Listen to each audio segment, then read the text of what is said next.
बिस्मिल्लाहिर्रहमानिर्रहीम, अस्सलाम वालेकुम, वेलकम टू पब्लिक पल्स। मैं हूं नम्रा तारिक।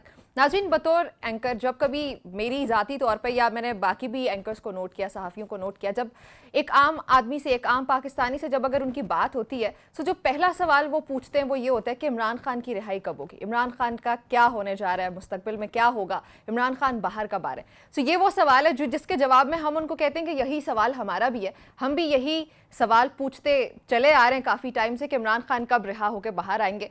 अब मज़े की बात यह कि जो ये सवाल है इसको हमेशा एक नया रुख मिलता है। अब की बार जिसको नया रुख दिया वो आज़म सवाती साहब ने दिया अपनी मुलाकातों के ज़रिए। कुछ उन्होंने आके ख़बरें दी कि मेरी मुलाकातें हुई भी हैं, होने भी जा रही हैं, मुझे अहकामात मिल भी चुके। सो हम लोग आज के प्रोग्राम में डिस्कस करेंगे कि आज़म सवाती साहब ने जो ये नया रुख दिया, ये ऊँट अब किस करवट जाके बैठेगा। इसे बात करने के लिए मुझे ज्वाइन करें बैरिस्टर साद रसूल, साथ ही मुझे ज्वाइन करें रऊफ क्लास्टा साहब। खुश आमदीद कहती हूँ। साथ साहब किससे स्टार्ट करना चाहिए? क्लास्टा साहब से। इनके होते हुए किसी और से कैसे किया जा सकता है? प्लीज सर, ब्रेकिंग न्यूज़ भी मिल सकती है शायद हमें। प्लीज सर से, प्लीज सर, अच्छा प्रोटोकॉल डिमांड्स के आप उनसे। अब जब उन्होंने कह दिया तो क्लास्टा साहब आपकी तरफ आते हैं। पहला मैंने ऑफ द रिकॉर्ड भी आपसे यही पूछा था कि आज़म सवाती साहब ने जो एक नया रुख दिया है मुलाकातों के सिलसिले को, सो किस तरफ जा रहे हैं? बहुत शुक्रिया आपका, आपने इनवाइट किया अपने प्रोग्राम में। इसमें दो चीज़ें, मेरा ये ख्याल है कि खान साहब ने अब तक जो भी मैसेंजर उन्होंने पिक किए हैं to communicate with the military establishment, वो कोई इतने, नो ऑफेंसेस टू मी उनके लिए कोई, उन दोनों या तीनों जेंटलमैन उनके लिए कोई उनको डिसरिस्पेक्ट मैं नहीं कह रहा, मैं सिंपली किसी और तनाजुर में कह रहा हूँ। वो इतने बड़े इंपॉर्टेंट या हैवी वेट्स नहीं थे in the eyes of the establishment कि उनके साथ बैठ के बातचीत करते हैं। मसलन उन्होंने स्टार्ट में जो नाम दिए थे, आपको याद है, महमूद खान चकजी साहब को लिया था कि वो करेंगे।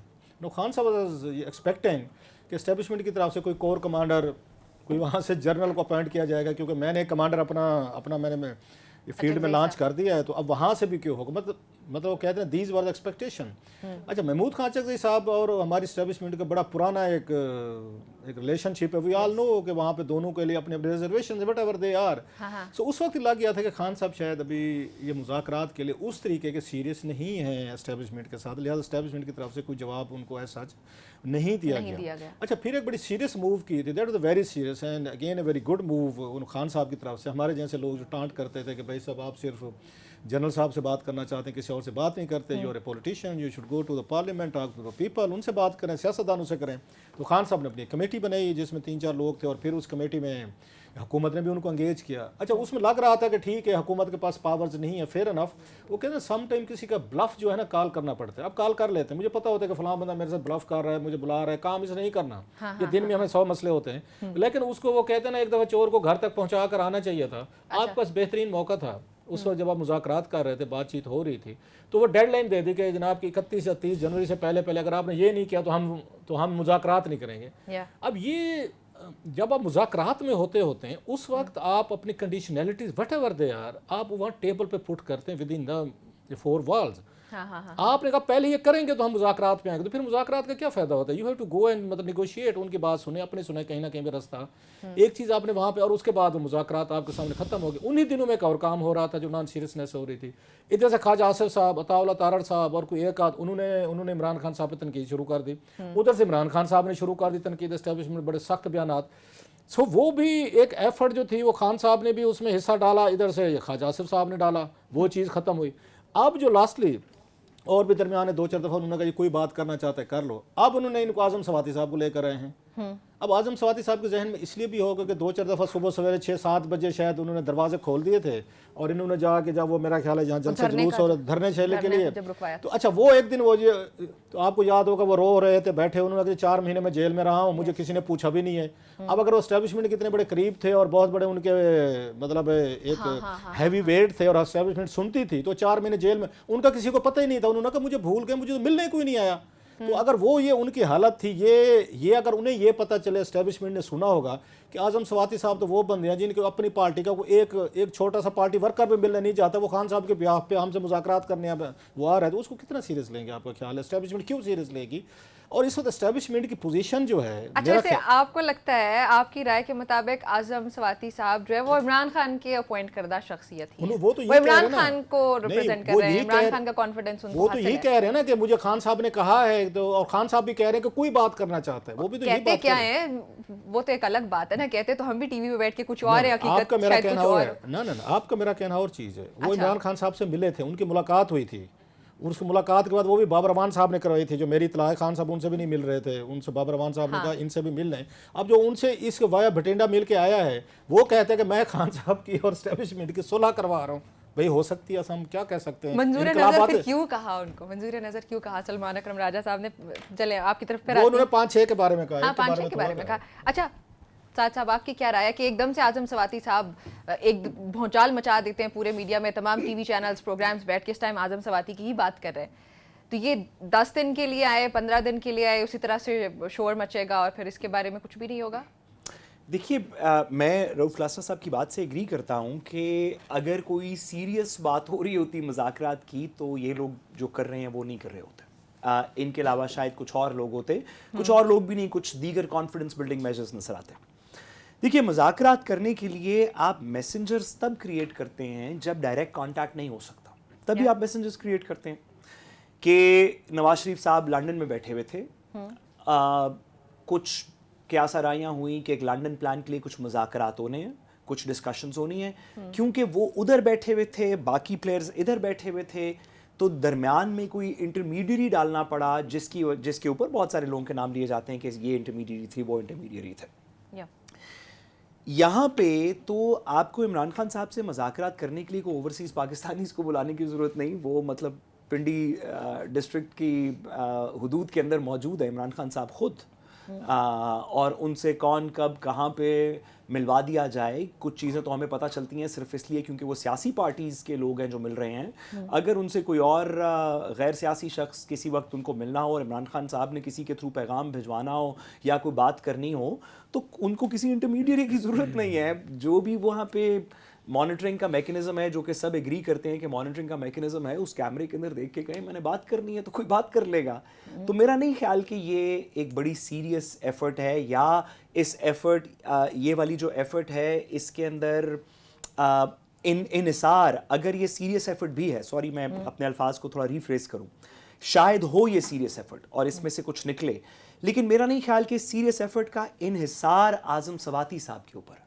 اچھا یہ اگر اعظم سواتی صاحب کو کسی طرح سے دکھایا بھی جا رہا ہے تو طاقت وقت کو، پاور کو عمران خان صاحب سے بات کرنے کے لیے اعظم سواتی کی ضرورت نہیں ہے.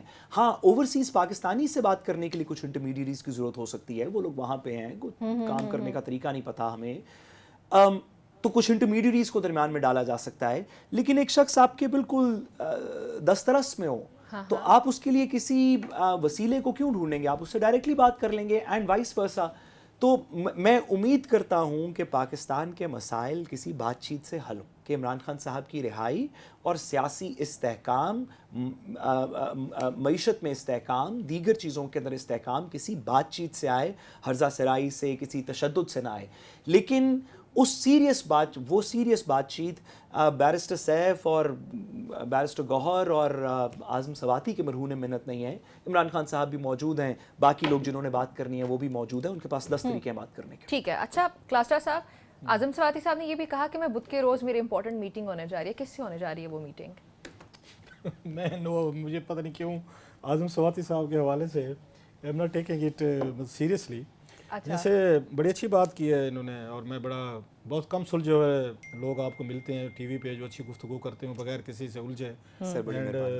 سعد رسول is one of them. I am really his fan. مجھے کہنے دیں، آپ مطلب ڈفرینس آف اوپینین بھی رہتا ہے ہمارا، but he knows the art of saying things in a very اچھے مینرز میں. ایسے بہت کم لوگ رہ گئے جو ٹی وی پہ اس طرح بات کریں. بہت شکریہ سر. لیکن مجھے ان کی بات سے ایک امپریشن ملا ہے جیسے کہ اسٹیبلشمنٹ چاہتی ہے مذاکرات کرنا. That's my impression. میں بھی wrong, he can correct me. لہٰذا وہ کہہ رہے ہیں کہ جناب آپ کو امریکہ سے بلانے کی کیا ضرورت ہے، وہ کیمرے میں کہہ دیں جی بات کرنا چاہتے ہیں وٹ ایور. اس وقت یہ ریلیف کو کس کو ضرورت ہے؟ تھوڑا سا ہم حقائق پہ تھوڑا سا اگر تبصرہ کریں. اس وقت دباؤ میں کون ہے؟ مطلب کوئی اسٹیبلشمنٹ ہے، کیا اس کو دنیا باہر سے کوئی ان پہ دباؤ آ رہا ہے؟ کیا دنیا کے کسی ملک نے ان کو کہا ہے، یا کسی مطلب اس وقت سعودیز ان کے ساتھ کھڑے ہیں، چائنیز کھڑے ہیں، امریکنز کھڑے ہیں. امریکن تو آ رہے ہیں. ایک ٹرمپ تھا جس پہ ایک بہت بڑی امیدیں تھیں، وہ بھی نہیں ہوئی آپ کی. 1.25 سال جیسے بھی تھا دھاندلی تھی. کچھ تجزیہ کار یہ بھی کہتے ہیں کلاسٹر صاحب کہ پریشر بلڈ کیا جا بھی سکتا ہے. کچھ وفود کا ذکر ہوتا ہے. ہونے کے تو آپ کی سیٹ پہ میں بھی بیٹھ سکتا ہوں، ویسے کہہ رہا ہوں ہونے کو تو پاسبلٹیز آر ویری. لیکن اس کے ساتھ کوئی शवाहिद भी तो जोड़े जाते हैं ना, मैं वही कह रहा हूँ कि थोड़े से आप वफूद आते हैं जाते हैं। अगर मुझे इजाजत देंगे आप बात करने की, अगर इंडिकेशन जो होते हैं इंडिकेशन नजर आते हैं ना, उन पे दबाव था ना, अगर जेन्युइन दबाव था बातचीत का जो हो सकती थी, खान साहब कोई उसमें से डील कट कर सकते थे। The best time, politics is all about certain things, one is wait and patience and then is the timing. ठीक है, आपने थोड़ा सा वेट करना हो तो फिर एक राइट टाइम पे आपने स्ट्राइक करना होता है कि इस वक्त है। इनके लिए स्ट्राइक करने का बेस्ट टाइम था वो इनका 22 नवंबर से 26 नवंबर था लास्ट ईयर। उस वक्त एस्टेब्लिशमेंट दबाव में थी। यस, वो चाहते थे बातचीत भी, और सुबह को दरवाजे भी खुलवाए गए, बैरिस्टर साहब भी गए, ये वहाँ पे 2-4 और लोग भी गए जिनकी हमने बातें सुनी, बैरिस्टर सारे गए। वो टाइम था जिसके बाद उन्होंने कहा भी है कि एस्टेब्लिशमेंट ने ऑफर की, खान साहब ने भी लिखा है अपना जो उनका आर्टिकल छपा था अभी, उनका रिसेंटली लास्ट आया था, उसमें उन्होंने कहा कि मुझे ऑफर की गई थी कि आपको हम बनी गाला वगैरह वहाँ आपको रख लेते हैं। वो टाइम था कि खान साहब उस वक्त कोई डील ले सकते थे। अलीमा खान साहब ने कहा जी वो कह रहे हैं 20 दिसंबर के बाद हम आपको यहाँ कर रहे थे। उस वक्त अगर ये थोड़ा सा ये खान साहब ये कर लेते तो वो एक चांस था, वो उन्होंने नहीं किया। फिर खान साहब ये पहले ये था कि एस्टेब्लिशमेंट उनके ये पीछे थी। उस कुछ 4-5 दिनों में जब ये जहाँ पे आके लोग बैठे हुए थे इस्लामाबाद में, और खान साहब आगे थे, यकदम रिवर्स हुई है वो चेंज ऑफ फॉर्चून्स के, कि उसके बाद हुकूमत एस्टेब्लिशमेंट आगे थी और खान साहब पीछे थे। फिर वो अल्टीमेटली उनके साथ के हुकूमत के साथ बातचीत के लगे। सो मैं ये समझता हूँ, my reading, I may be wrong, इस वक्त खान साहब अपनी थोड़ी सी बस को मिस कर चुके हैं। जो अच्छे उनको चांसेस मिले थे to strike a better deal with establishment, एक दरमियान में एक और रास्ता निकला था उनके लिए, जब एस्टेब्लिशमेंट ने कहा कि जनाब आप इस पर मादरत करें, नौ मई को जो पे हुआ है। अब सियासतदान जो अच्छे समझदार होते हैं, आई hope Khan sahab is one of them, they believe in, वो कहते हैं एक इंग्लिश का मुहावरे, to fight to live for another day. मतलब आपको किसी दिन और के लिए जिंदा रहना होता है, कि ज़रूरी नहीं है मैंने आज ही फतह लेने। सम टाइम आप अपने आप को उस सिचुएशन से निकालते हैं, चलो कल की कल देखेंगे। अब खान साहब उस पर एक चीज़ पे बिलीव रखते हैं, माई वे और हाई वे, अभी या कभी नहीं। अब अभी कभी में सियासत में चीज़ें नहीं हो सकती, यहाँ पे मुश्किल होती है। जो खान साहब प्रॉब्लम हो रहा है, उस वक्त इनके पास चांस था, इन्होंने 101 यू टर्न लिए हुए हैं खान साहब ने। आपको एस्टेब्लिशमेंट को भी रास्ता चाहिए ना, उनको भी रास्ता चाहिए कि जनाब खान साहब को अगर हम रिलीफ दें तो इसके बदले हमें क्या मिलेगा। अब उन्होंने अपनी फौज को, कमांडरों को सेटिस्फाई करना है, कुछ उनका भी एक थोड़ा सा होगा ना ईगो का लेवल, जैसे खान साहब के हैं कि भाई साहब खान साहब ने माजरत कर ली है।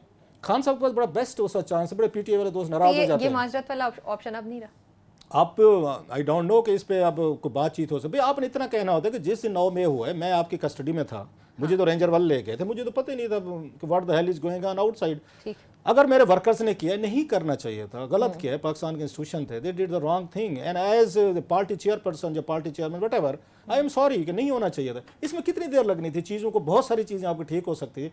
ये जो इंसानी अना है ना, इस अना ने बड़े कत्लो गारत कराई है, इस अना ने बड़े लोगों को फांसियां लगवाया है, बड़े लोगों ने मतलब मुसीबतें देखी हैं, इश्यूज देख, मैं ऑल ओवर द हिस्ट्री बात कर रहा हूँ। लेकिन खान साहब को सारी कहना, इमरान खान ने तो बार बार कहा है कि मेरे से कोई बात करे, वो तो डेस्परेट है बात करने के लिए। नहीं, अब अगले नहीं, क्योंकि उसकी रीजन है कि उनकी अना तो नहीं हुई ना फिर। नहीं, मैं वही कह रहा हूँ कि वो ये बात जो खान साहब जो उनका अगला स्टेज पे वो नहीं बात कह रहे हैं ना, वो कह रहे हैं कि पहले आप माजरत करें। ये राना सनाउल्लाह भी कह चुके हैं, उन्होंने भी कहा है, ISPR ने प्रेस रिलीज जारी किया हुआ है इस पे कि जनाब कि आपको माजरत करनी पड़ेगी। अब आपके पास ऑप्शन रूट ये था, एक था लड़ने का था कि आपका ख्याल है कि अगर मैंने माजरत कर ली तो मैं इससे वीक नजर आऊंगा, मैं वल्नरेबल नजर आऊंगा, मैं बुज़दिल नजर आऊंगा। लोग जो कहते हैं डट के खड़ा है कप्तान, अपना नैरेटिव भी रखना चाहते हैं, अपना वोट बैंक भी रखना चाहते हैं, और अपना अच्छा यूथ उनको फॉलो करती है, सोशल मीडिया पावरफुल है तो वो सारे मेरे से भाग जाएंगे, देखा खान तो डर गया। तो सियासत में सम टाइम आपको दो स्टेप पीछे जाना पड़ता है, एक कदम आगे जाना पड़ता है। इसमें अना वगैरह बाकी चीज़ों की अना हमने आपकी देखी हुई है, गाड़ियाँ, महल, गाड़ियाँ, मतलब फंड, डोनेशन, किचन, वो देखी हुई हमने कितनी अना वो उसमें रही है। वो लोग कहते हैं कि हम तो इनके किचन के खर्चे चलाते थे।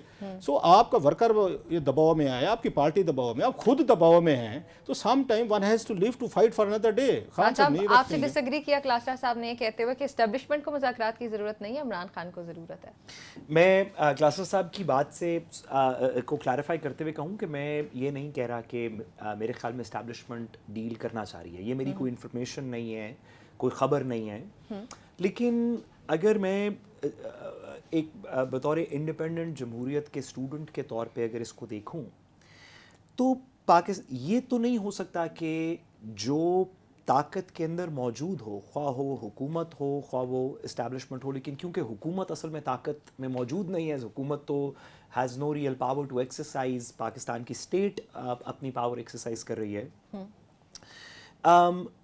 तो उनके बेनिफिट में है कि कोई सियासी सेटलमेंट हो जाए। जितनी देर नहीं होगी, देखिए कल अप्रैल, ये अभी कल परसों 9 अप्रैल 2025 गुजरा। 9 अप्रैल 2023 की बात है कि इमरान खान साहब के खिलाफ वोट ऑफ नो कॉन्फिडेंस किया गया था।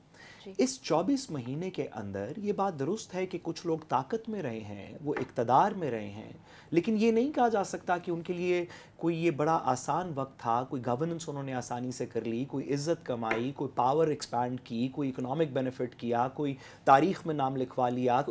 तो उन जो ताकत में मौजूद हैं, जो निज़ाम वक्त है, उसकी हमेशा ये इंटरेस्ट होता है कि किसी तरीके कुछ भी करके अगर पॉलिटिकल स्टेबिलिटी हो जाए और ये पीसफुली गाड़ी चलनी शुरू हो जाए तो हम फिर इसके अंदर कुछ बेहतरी करेंगे, कुछ इन्वेस्टमेंट्स आने की कोशिश करेंगे, कुछ दीगर ये मादनियात ये वो बाकी काम करेंगे। जिस वजह से मेरे ख्याल में जो भी ताकत में होगा और उसकी हमेशा, अच्छा या तो हो कि ऑपोजिशन इतनी माइनर हो, हमेशा ही हर पॉलिटिकल सिस्टम के अंदर ऑपोजिशन होती है 20%, 25%, 30%, तो आप उनके साथ उनको इग्नोर करके, इंगेज ना करके, लड़ाई करके भी गवर्नेंस सिस्टम मुल्क ठीक चला सकते हैं। यहाँ पे तो तमाम सर्वेस कहते हैं कि मेजॉरिटी तो दूसरी साइड के साथ है, शायद ओवरवेलमिंग मेजॉरिटी साथ है। तो ऐसी सूरत में आप ना प्रॉपर्ली को प्रेस कॉन्फ्रेंस कर सकते हैं, लोग आपको गालियाँ देते हैं, आपका किसी इनिशिएटिव जो आप शुरू करते हैं वो नॉन कॉन्ट्रोवर्शियल नहीं रहता, हर चीज़ के ऊपर लोग बातें करनी शुरू कर देते हैं। आप लुकाशेंको को मिलने के लिए गए, कल से सोशल मीडिया के ऊपर सिर्फ वो रील चल रही है और उसके ऊपर लोग तबसरे कर रहे हैं कि भाई क्यों गया, बेटा क्यों गया। ताकत हुकूमत को तो हमेशा ये इंटरेस्ट होनी चाहिए, हमेशा ये इंटरेस्ट होना चाहिए कि जो भी ये आवाज़ रेज कर रहा है उसको किसी तरीके न्यूट्रलाइज करके कोई कहानी आगे चलाएं। जिस वजह से क्लास्टर साहब ने दुरुस्त फरमाया कि इस्टेब्लिशमेंट पे और तो कोई प्रेशर नहीं है, कोई उनको इंटरनेशनली नहीं कह रहा कि इमरान खान को रिलीज़ कर दें। जो लोग 26 नवंबर को आए, आपने जिस भी तरीके से डांग सोटा करके उनको वापस भेज दिया, अब लोग बाहर निकलते हुए भी डर रहे हैं, तो ठीक है, और तो कोई प्रेशर नहीं है। लेकिन आई एम श्योर कि एक मैच्योर रियासत ये चाहती होगी कि लोग हमारे साथ मिलके पाकिस्तान की तरक्की में आगे बढ़ें, रोज़ फायर फाइटिंग डेज ना हो, कोई गवर्नेंस करने का मौका मिले, जिस वजह से मेरे ख्याल में उनमें इंसेंटिव होगा इमरान खान साहब से बात करने का। चलें ठीक है। अच्छा क्लास्टर साहब, इमरान खान की तरफ से जितने भी मूव्स सामने आए, जो जो स्टेप्स लिए गए, उनमें एक ऑपोजिशन इत्तेहाद जो कंसिडर कर लिया जाए कि बहुत बड़ा मूव था। अब वो ईद के बाद हम एक्सपेक्ट कर रहे थे कि वो एक बड़ी पावर लेके सामने आएगा, कुछ कंक्रीट किस्म के कोई स्टेप्स हमारे सामने आएंगे, लेकिन ऐसा कुछ भी नहीं हुआ। अब JUIF ये कह रही है कि हमें तो एतराज़ है कि यहाँ पे तो इस्टेब्लिशमेंट के साथ मुज़ाकरात की बातें हो रही हैं, आज़म सवाती बाहर आके कह रहे हैं कि हाँ मेरा तो फाइनल स्टेजेस में पहुँच चुका हूँ। तो फिर तो मतलब इमरान खान के हाथ से वो भी निकल गया, ऑपोजिशन इत्तेहाद। ये बड़ा अहम सवाल है आपका। और अभी ईद के बाद उन्होंने कहा जी हम ये शुरू करेंगे। अभी वो मौलाना साहब ने शायद 19 अप्रैल को अपनी कोई वो शूरा वगैरह का इजलास भी बुलाया हुआ है। बात चीज़ें, बल्कि उस दिन मेरा ख्याल है हम इकट्ठे पे किसी प्रोग्राम में थे, मैं और ये साद रसूल साहब, तो ये बात सवाल वहाँ पे भी हुआ। तो उस वक्त मेरा ये बात थी कि इनका इनहेरेंट प्रॉब्लम्स हैं इन दोनों के, इमरान खान साहब और मौलाना साहब के। तो जिस पर साद रसूल साहब ने बड़ी अच्छी मिसाल दी थी कि जनाब कि बेनज़ीर भुट्टो साहब और इनके भी तो ये प्रॉब्लम थे, इनके नवाज शरीफ साहब के या जरदारी साहब के, उनके भी थे। तो उनकी अगर सुलह सफ़ाई अलाइंस हो सकते तो वाई नॉट मौलाना साहब। तो मैंने उस वक्त भी कहा था, मैं अक्सर इसमें चीज़ें डिफरेंस हैं। ठीक है, मिसाल बड़ी अच्छी है आपकी कि उनका भी इसी तरह पेट फाड़ने थे, उनको घसीटना था और लड़काना की गलियों, लाहौर के सड़कें वगैरह सारी कुछ में। उन्होंने उस पर जरदारी साहब ने एक चीज़ का सरेंडर किया। वो सरेंडर क्या था कि हम पंजाब में पीपल्स पार्टी ख़त्म होगी, हम इंटरेस्टेड नहीं है पंजाब में, हम आपसे कंपीट नहीं करेंगे, पंजाब ये रखेगी, ये नवाज लीग रखेगी, हम सिंध रखेंगे, वहाँ पे नवाज शरीफ साहब नहीं आएंगे। इधर आप पंजाब में आप हैं, सिंध में हम हैं। ये दोनों का एक अनअनाउंस किस्म का आपको अलाइंस नज़र है। कभी नवाज शरीफ साहब आपको सिंध में नज़र नहीं आते, ना शहबाज शरीफ नज़र आता है, ना उनको कोई वोट बैंक इस तरह रहेगी। इसी तरह पीपल्स पार्टी है, वो पॉकेट निकाल लेती है, 2-4 सीटें मुल्तान से, रहीम यार कहाँ से, कोई मुजफ्फरगढ़, अल्लाह खैर सल्ला, कहाँ 136 साहब की सीटें हैं, उनमें से 4 सीटें। सो उनका एक अंडरस्टैंडिंग हुई है कि हमने एक दूसरे को नहीं है ना मिल के हमने रूल करना है, मिल पे जो भी हमारी लूट मार है, काम करना है, वट जो भी कहें, वो अंडरस्टैंडिंग है। यहाँ पे डिफरेंट है। यहाँ पे एक ही सूबा है, वो कहते हैं ना कि उसमें 10 फ़कीर जो है ना बेगर्स, वो बेचारे एक कंबल में सो सकते हैं, 2 बादशाह एक सल्तनत में नहीं रह सकते। ये सल्तनत है, ये बादशाहत का ये लड़ाई हो रही है KPK में। मौलाना साहब का भी वजीर आला रहा है, मौलाना साहब के वोट बैंक है वहाँ पे, और मौलाना साहब कह रहे हैं मेरा वोट बैंक चुराने के बाद। करते हैं क्लास्टर साहब, उसके बाद आपकी बात यहीं से कंटिन्यू करते हैं। नाज़रीन हमारी गुफ्तगू एक ब्रेक शामिल करने लगे, stay with us. Welcome back to public pulse. Break से पहले हमारी बात हो रही थी रऊफ क्लासरा साहब से कि JUIF का किरदार तो आपको समझ आ रहा है, उसको कुछ हद तक आपने बयान भी किया। क्लासरा साहब, उसके अलावा आरिफ अलवी साहब का नाम भी बहुत सामने आ रहा है, उनके बयानात भी सामने आ रहे हैं, क्या वो वापस आ रहे हैं, क्या हो रहा है उस आरिफ अलवी साहब को आपको याद हो, उनका किरदार क्या हो सकता है, बाय द वे वो भी बताइए। वही आरिफ अलवी साहब को आपको याद हो तो इन पे अलीमा खान साहबा ने बड़ी सख्त गुफ्तगू की थी। इमरान खान साहब खुद इन पे नाराज़ थे। PTI के इन सोशल मीडिया ने वर्कर्स ने बड़ा इन पे ट्रेंड चलाए थे जब ऐवान सदर में बैठे थे कि इन्होंने इलेक्शन का अनाउंसमेंट नहीं किया, और इन पे बड़े इल्ज़ाम, सीरियस इल्ज़ामात लगे थे कि अपने हर महीने की 10-12 लाख रुपये तनख्वाह बचाने के लिए और perks and privileges after retirement लेने के लिए ये एस्टेब्लिशमेंट के साथ बैठ गए, और इन्होंने ना ये इलेक्शन की डेट दी है और ना इन्होंने छोड़ दिया होता कि जनाब कि मैं नहीं बैठता यहाँ पे। आप अपने इन्होंने 6 महीने, आपको याद होगा इनकी मियाद ख़त्म हो गई थी 6 अक्टूबर वगैरह में। सो इन्होंने कोऑपरेट किया पूरा एस्टेब्लिशमेंट के साथ, बल्कि उस वक्त इल्ज़ाम लगता था ये डबल गेम खेल रहे हैं, 2 कश्तियों पे सवार। खान साहब को भी खुश किया हुआ है और इधर से उन्होंने एस्टेब्लिशमेंट को भी खुश किया, सामने की चीज़ें हैं। और अलवी साहब ने खुद अपने 1-2 इंटरव्यू में कहा था जी मुझ पर नाराज़ हैं, फलान हैं। तो अब वो चीज़ें भी हमने देखी। अब अलवी साहब अचानक वो वहाँ से रिटायर हुए और दूसरे तीसरे दिन वो फिर हमें नज़र आया कि वो जेल में मिले, बल्कि उन्होंने मुलाकातें करवाई थी। अभी हमारे ये भाई, ये मुझे प्यारे लगते हैं, साद रसूल, अभी कह रहे थे जो कानून आइन की बात हो रही थी। तो आरिफ अलवी साहब ने ऐवान सदर में आर्मी चीफ और इमरान खान की मुलाकात करवाई थी खुफिया। ये किस आइन कानून के तहत हो रही थी चीज़ें? एक प्रेसिडेंट जो है पाकिस्तान का फेडरेशन की, वो इसमें उनका क्या काम है कि आर्मी चीफ के अपोजिशन लीडर की मुलाकातें करवाए, और खुफिया मुलाकातें करवाए, और ख़बर कहीं से आप, मैं, कोई और, साद रसूल भाई खुद लीक करें। सो आइन कानून हमें उस वक्त अच्छा लगता है जब हम अपोजिशन में हैं। ये पूरी पार्टीज में बात करो, मैं और मतलब साद रसूल साहब तो हम तो लॉ अबाइडिंग सिटीजन है, हम तो इशारा भी तोड़ते हुए 10 दफ़ा सोचते हैं और नहीं तोड़ते, मतलब बिल्कुल। तो हमारी तो ऊपर तो सारे कानून और आइन लगते हैं, ये सदर पाकिस्तान पे आइन कानून क्यों नहीं लगता भाई? आप किस हैसियत से नहीं लगता? नहीं, आप किस हैसियत से आर्मी चीफ की और एक अपोजिशन लीडर की, जो उनको गद्दार कहता है, उनको मीर जाफर सादिक तकरीरें हो रही, आप किस चीज़ की, आप उनके, हाँ कोई अपोजिशन लीडर कोई कौमी असम्बली में हो, ये माजी में होता था, गुलाम इसहाक खान साहब के पास भी लोग जाते थे, फरूक लगारी साहब के पास भी जाते थे, बाकी चीज़ों को जाते थे। उस वक्त 58(2)B के उनको पावर्स थी हुकूमतें तोड़ने फोड़ने की। अब तो कोई पावर्स नहीं थी अलवी साहब। तो अलवी साहब से पूछा जाए कि आप ऐवान सदर में मीटिंग आप कैसे करवा रहे थे? आपने करवाई। और बड़ी मज़े की बात ये, उसमें जवेद चौधरी साहब के कालम में छपा हुआ है, उनकी मेरा ख्याल है बातचीत हुई थी इनसे, क्या कहते हैं, जनरल बाजवा साहब से। उन्होंने जनाब जो ही हम बैठे ऐवान सदर में, तो उसके बाद ये अलवी साहब बैठने लगे तो इमरान ने कहा अलवी तू बैठ जा, ये अल्फाज हैं, कोर्ट हैं। तो कहते हैं उन्होंने कहा मैं हैरान हो गया कि एक मतलब आर्मी का एक आपका सो कॉल्ड एक सुप्रीम कमांडर इमरान खान को कह रहे कि अलवी तू बैठ जा। मतलब इमरान खान साहब हैं, आरिफ अलवी साहब पे भी ट्रस्ट नहीं कर रहे कि आप दरमियान में बैठ जाएं, बस आपने मुलाकात करानी, यू आर फिक्सर। ये बाहर से आते थे ना, जर्नलिस्ट आते थे यहाँ पे जब ये वार वगैरह कवर हो रही थी 9/11 के बाद, दे नीडेड ए फिक्सर। वो फिक्सर क्या होता है कि आपने लोकल लोगों से मुलाकात करवानी है, उन्होंने साद रसूल साहब का इंटरव्यू करना है, आपका करना है, मेरा करना है, किसी का, उसके बदले $100 देते थे उनको कि एक मीटिंग करा दे, $100 दिए। These guys used to be called fixer. So Arif Alvi साहब का रोल जो था इमरान खान साहब के नज़र फिक्सर का था कि फिक्स करें, करवाएं, दें, गो आउट। सो इस वक्त जो वहाँ पे तकरीरें कर रहे हैं या मिल मिलाप करें, खान साहब को इस वक्त ज़रूरत है कि लोग जाएं, बात करें, उनके इशू को रेज करें। ह्यूमन राइट्स अब्यूजेज हैं, इलेक्शन रिग्ड हुआ है, यहाँ पे लोगों से ज्यादतियाँ की गई, जेलों में डाला गया, एक रिग्ड किस्म की, जैसे आपने ये रिग्ड किस्म की वो करके असम्बली लेकर आए, अपने वर्कर के साथ हो रही हैं, जैसे भी बता गोलियाँ चली हैं, हंगामे हुए हैं, सारे हुए हैं। कोई बंदा अगर CNN पे या किसी और चैनल पे प्रोपागेट कर सकते करो, वो कहते हैं डूबते को तिनके का सारा। खान साहब को अगर आरिफ अलवी साहब जैसा बंदा भी, उसकी ज़रूरत भी पड़ी कि जिसको खुद अलीमा खान साहब इनके पार्टी के वर्कर इनके खिलाफ बड़ी सख्त बातें करते थे, गालियां देते थे, आज चले जाए आपको मिल जाएंगी। सो पॉलिटिक्स में एवरीथिंग इज फेयर। आप अग्री करते हैं आरिफ अलवी साहब के किरदार से? देखिए, मैं मेरे ख्याल में आरिफ अलवी साहब अपने फहम में as former president of Pakistan and senior PTI leader कुछ बातें कर रहे हैं जो इंटरनेशनल कम्युनिटी में कर रहे हैं, और शायद उसका कोई फ़ायदा हो, शायद उसका कोई फ़ायदा ना हो। जैसे कि पहले भी बातें इंटरनेशनल मीडिया के अंदर हुई, उसका कोई बहुत ज़्यादा फ़ायदा ग्राउंड की सिचुएशन रियलिटी के ऊपर तो नहीं हुआ। मैं क्लासरा साहब की बात से बिल्कुल एग्री करता हूँ कि प्रेसिडेंट के ऑफिस के अंदर को इस्तेमाल किया जाना ऐसी एक्टिविटीज़ के लिए जो ये कानूनी ना हो, ये बिल्कुल आरिफ अलवी साहब ने भी किया। बल्कि हमारी तो बल्कि इसमें तारीख़ ये है कि ऐसे लोग जो प्रेसिडेंट के दफ्तर जाके कानूनी एक्टिविटी, गैर कानूनी तो बड़ी दूर की बात, ऐसे लोग जो जेल जा रहे थे, जेल जाने से बचने के लिए सदर बन गए, क्योंकि आर्टिकल 248 के अंदर प्रेसिडेंट को इम्यूनिटी है कि जब तक वो प्रेसिडेंट है उस वक्त तक वो जेल नहीं जाएगा।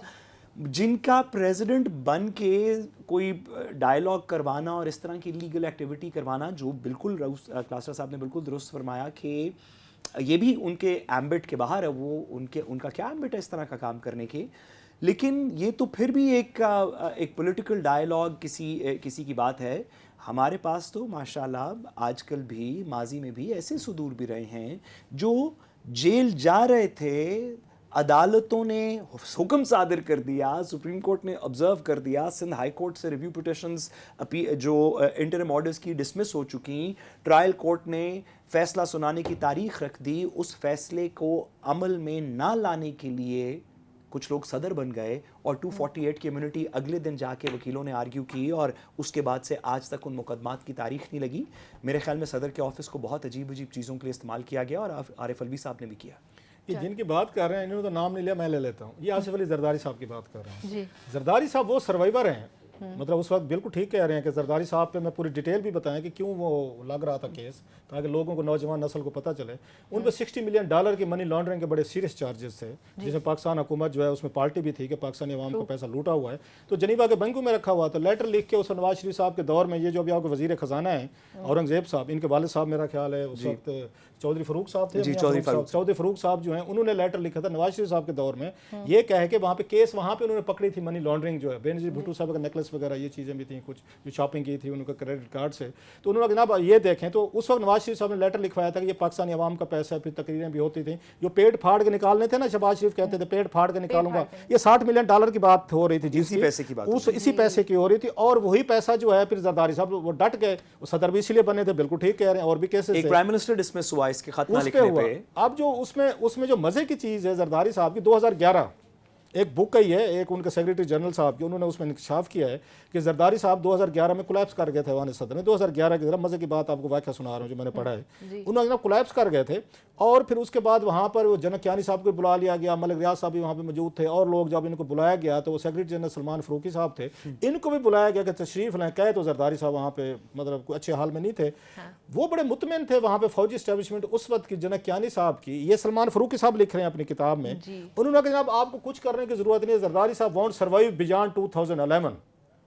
یہ کتاب میں لکھا ہوا ہے. 2011 گزر گیا، الحمدللہ زرداری صاحب صحت مند بھی ہو گئے. صحت مند ہونے کے بعد ڈسچارج بھی ہو گئے. پھر وہ تو آج کی بات ہے نا، یہ 2011 کی بات. اس وقت دبئی لے گئے تھے ان کو، وہ واپس بھی آئے. انہوں نے اپنی میعاد بھی پوری کی. میعاد کے بعد آج وہ دوبارہ 2024 میں دوبارہ یا 25 میں وہ دوبارہ صدر پاکستان بن گئے. نہ جنرل کیانی کو کوئی جانتا ہے، نہ ان کے جو اس وقت کے سرجن تھے ان کو کوئی جانتا ہے، نہ سلمان فاروقی صاحب کا نام ہے. بعض لوگ جو ہے نا وہ کیٹس کی طرح 7 لائفز لاتے ہیں. 9 ہوتی ہیں 9 لائفز. تو زرداری صاحب ہے 9 لائفز. تو ماشاءاللہ سے ان کو یہ والی نئی زندگی بھی مبارک ہو. ان کا کہتے ہیں کہ زرداری صاحب کا کھایا پیا مارا کوٹا معاف ہے میرے حساب سے. تو اب اس کے بعد جو واقعہ میں آپ کو سنا رہا ہوں سلمان فاروقی صاحب والا، کہ انہوں نے کہا جناب 2011 میں اللہ ان کو لمبی عمر دے، صحت کے ساتھ رہیں، ہم تو یہ کہہ سکتے ہیں. تو بھائی صاحب ہی ہیز 9 لائف. زرداری صاحب ہیز 9 لائف. چلے ناظرین، ہماری گفتگو جاری رہتی ہے. جب ہم واپس آئیں گے، ڈونلڈ ٹرمپ امریکہ کیا کر رہا ہے، ڈونلڈ ٹرمپ کیا کر رہے ہیں، ایران کے ساتھ کیا ہونے جا رہا ہے، پاکستان کے ساتھ کیا ہونے جا رہا ہے، پوری دنیا میں کیا چل، اس پہ بات ہوتی ہے اس بریک کے بعد. Welcome back to public pulse. Break سے پہلے ہم بات کر رہے تھے پاکستانی سیاست سے متعلق کہ پاکستان میں کیا ہو رہا ہے، لیکن اب بات کرتے ہیں کہ دنیا میں کیا ہو رہا ہے. اور جب دنیا کی بات آتی ہے تو سب سے پہلے کلاسرا صاحب، ڈونلڈ ٹرمپ کا نام ڈیفینیٹلی سامنے آتا ہے. ڈونلڈ ٹرمپ نے جب ٹیرف سے متعلق ایک بم گرایا پوری دنیا پہ، اس کی جوابی کارروائیاں بھی سامنے آئی. جو مختلف ممالک ہیں انہوں نے مختلف کارروائیاں کی، لیکن پاکستان کی طرف سے جو ہمارے وزیر اعظم انہوں نے کہا کہ ہم نے وفد جو ہے وہ بھیجنا ہے بات چیت کرنے کے لیے. وزیر خزانہ نے بھی کہا کہ ہم بات کریں گے، معنی خیز ہماری بات ہوگی، ہم یقیناً کسی کنکلوژن کے ساتھ ہی سامنے آئیں گے. سو پہلے تو یہ بتائیں کہ آپ کے پاس کوئی انفارمیشن ہے اس وقت میں کون کون جا رہا ہے؟ کچھ نام تو میں نے دیکھے، لیکن اگر آپ چاہوں گا کہ میں خاصا ٹائم لیا، زیادہ گفتگو کی ہے. آپ یہ ساتھ سے پوچھیں. نہیں سر، ذرا تھوڑا سا ساتھ سے میں نے بھی سوال پوچھنا ہے، لیکن آپ نہیں سر پلیز ہم تو سر ہم آپ کو سننا چاہتے ہیں، سب آپ سے سیکھیں گے، پلیز بتائیے. Very kind. تو اب سوال اس میں 2-3 چیزیں ہیں. ایک تو یہ ہے کہ میرا خیال ہے ابھی جو ٹرمپ صاحب نے ایک تو معطل کر دیا ہے اپنی، جی وہ معطل یو ٹرن لے لیا. یو ٹرن کہیں یا ان کا ایک سٹائل ہے، پہلے بلی کرتے ہیں، تھریٹ کرتے ہیں، اگلے کو ڈراتے ہیں، پھر اس کے مطابق because he says I am the best deal maker. دنیا بھر میں پیس میکرز ہوتے ہیں، he is the best deal maker. اور باقی میں ان کی بک پڑھ رہا تھا بڑی، ان کی باب وڈ ورلڈ کی جو ہے اس کی، اس میں اس نے جو ان پہ دوار آئی تھی میرا خیال ہے, اس نے ان کا پرانا ایک انٹرویو نکالا کوئی 1989 کا ون سے, he was a very young man, تو اس میں اس کا پورا چیپٹر لکھا ہے اس پہ, اچھا بڑا انٹرسٹنگ ہے ٹو انڈرسٹینڈ کہ واٹ ہی از. اس میں وہ لکھتا ہے کہ ہی بلیوز ان ہز انٹیوشنس, اچھا انٹیوشن پہ چلتا ہے, یہ کیلکولیشن پہ نہیں چلتا, حساب کتاب نہیں ہے. جو مجھے اس کتاب سے اس سے سمجھ آیا, ان کی نئی بک جو آئی ہے, کہ اس کے بیٹھے بیٹھے کوئی ذہن میں کوئی چیز آئے گی اور کر لیتے ہو, most of the time he is successful. مثلا اس نے کہا کہ مجھ سے FBI نے وہ کیا, مجھے انہوں نے انویسٹیگیشن شروع کر دی تھی کہ جناب کہ آپ نے ایک $100 ملین کی ڈیل کی ہے, آپ نے کیسے کیلکولیشن کی, فیزیبلٹی کیا بنے, فلاں. کہ میں نے کوئی فیزیبلٹی نہیں بنے ہوا کہ how it come $100 million back home, we are talking about 88 89, تو آپ نے ویسے بیٹھے بیٹھے بٹھا دی. اچھا ریئل اسٹیٹ میں کیونکہ اس کا زیادہ کام ہے, زیادہ انٹرسٹ ہے, اس نے کہا میں نے کر لی. اس نے کہا پورے امریکہ میں ماننے کو کوئی تیار نہیں کہ $100 ملین کی آپ کو ڈیل کر رہے ہیں اور بغیر فیزیبلٹی کے, بغیر کسی ہوم ورک, بغیر کاغذات ڈاکومنٹ, وہاں تو آپ کی ڈاکومنٹڈ اکانومی ہے نا بہت ساری. سو وہ اس طریقے سے وہ کرتے اور کہتے ہیں ان کی ڈیل بڑی سکسیزفل تھی. سیم انہوں نے کیا ہے, انہوں نے پوری دنیا کو جھٹکا دیا ہے. ان کا اصل مقصد جو تھا میرا خیال ابھی بھی چائنا تھا, انہیں اچانک لگا ہے کہ پوری دنیا کو ہم مخالف بنا رہے ہیں, پوری دنیا ہمارے اسٹاک ایکسچینج ان کی اپنی بھی ہالٹ ہوئی ہیں, ہماری ہوئی ہیں, پوری دنیا کو بھی ہوئی ہیں. سو اب وہ بیٹھ کے like a good deal maker اب یہ کہے گا ہاں بھائی آپ نے 34% مطلب موت دکھا کے بخار پہ راضی کرنے والا کام جو ہے نا ٹرمپ صاحب کرنے والے ہیں دنیا کے ساتھ.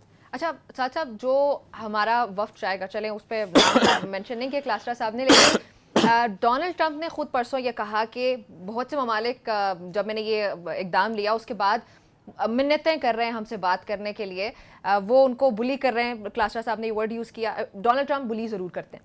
اب پاکستان کا اس صورتحال میں وفد کا بھیجنا, کیا ہم اتنی اسٹرانگ پوزیشن میں ہوں گے کہ جہاں پہ یہ نہیں لگے گا کہ ہم ڈیسپریٹ نہیں ہیں, ہم منتیں کر رہے ہیں امریکہ کے آگے جا کے, یا لگے گا کہ ہم ڈیسپریٹ ہیں, ہم بھی منتیں کر رہے ہیں جن کا مذاق اڑا رہے ہیں ڈونلڈ ٹرمپ؟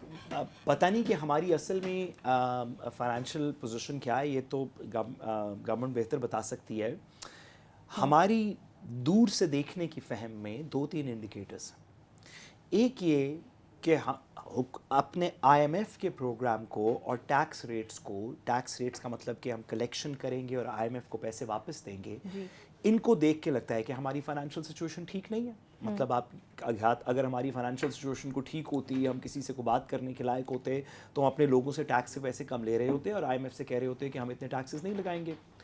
دوسرا اس کا انڈیکیٹر یہ ہے کہ جو حکومت جا کے بات کرے گی وہ ماضی میں ہمیں بتا چکی ہے کہ ہم تو beggars can't be choosers and ہم تو وینٹیلیٹر پہ ہیں اور یہ ہے اور وہ ہے.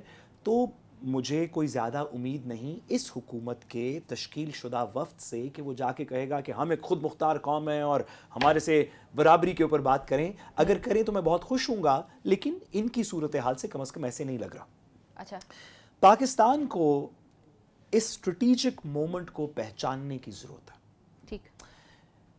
میں ایک زمانے میں امریکہ میں کام کرتا تھا, تو میں نے ایک بڑے عقل مند شخص سے پوچھا کہ وہ بہت امیر تھے اور بڑے ان کو بزنس میں ان کے پروفٹ تھے. تو میں نے ان سے پوچھا ایک دفعہ کہ آپ کا راز کیا ہے, how do you do this.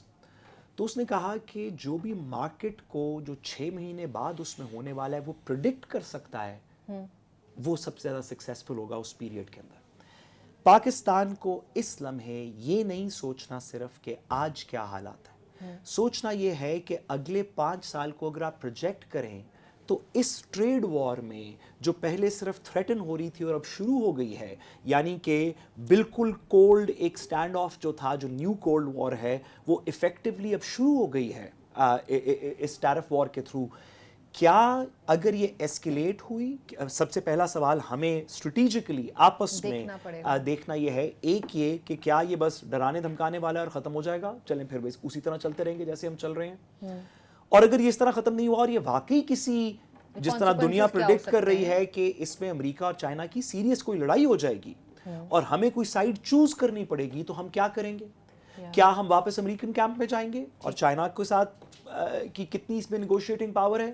کیا ہمیں کل کو امریکہ کو خیر بات کہنا پڑے گا اگر ایک نیا بلاک کریٹ ہو گیا؟ اور میں یہ نہیں کہہ رہا کہ میں اس میں بیسٹ انالیسس دے رہا ہوں. پاکستان میں فورن پالیسی کے, ریجنل پالیسی کے ایسے سیریس لوگ موجود ہیں جن کو بٹھا کے ہمیں ایک آپس میں ڈیبیٹ کرنی چاہیے کہ دنیا 2030 میں کدھر ہوگی, 35 میں کدھر ہوگی, کیا ایکسپیکٹیشن ہے.